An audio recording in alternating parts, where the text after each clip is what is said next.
विषय राहिला का कर्जमाफी नेमकी समिती कधी गठीत करणार आणि समितीचा अहवाल किती दिवसात येणार आणि मग किती दिवसात तुम्ही कर्जमाफी करणार, हा विषय तिथे महत्त्वाचा आहे।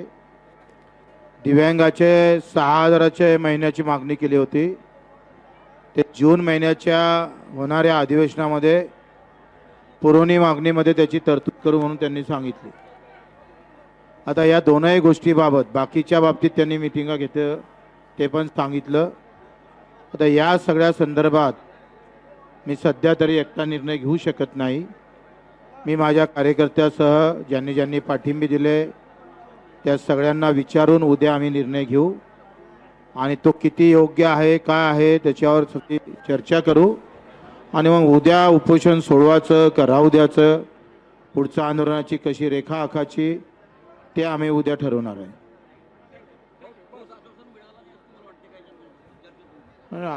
आता समिती कधी गठीत करणार आहे ते सांगितलं नाही, समितीचा अहवाल किती दिवसात तुम्ही देणार आहे ते सांगितलं नाही आणि त्याच्यामुळं चर्चा अपूर्ण आहे।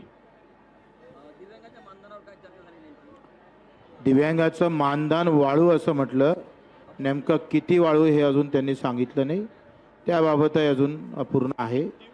पण आता ते नेमकं त्या बाबतीत आहे, पुन्हा मुख्यमंत्र्यांचा फोन ते रात्री करणार आहे मुख्यमंत्री महोदय, त्यावर अधिक राहिलेली चर्चा करेल आणि ते जर समाधानकारक असेल तर उद्या निर्णय घेऊ।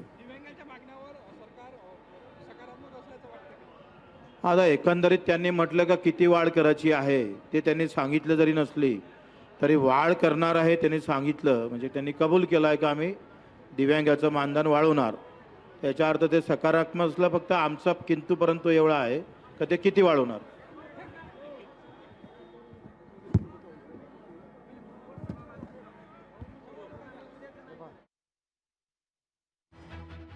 तर बच्चू कडू अन्नत्याग आंदोलनावर ठाम आहेत। ते म्हणाले आहेत उपोषण सोडायचं की कंटिन्यू करायचं असं ते उद्या ठरवणार आहेत। चर्चा अपूर्ण आहे, समितीचा निर्णय कधी होणार हे सांगितलं गेलं नाहीये। चंद्रशेखर बावनकुळेंनी आज बच्चू कडू यांची भेट घेतलेली आहे, अनेक आश्वासनं या ठिकाणी दिली गेली आहेत।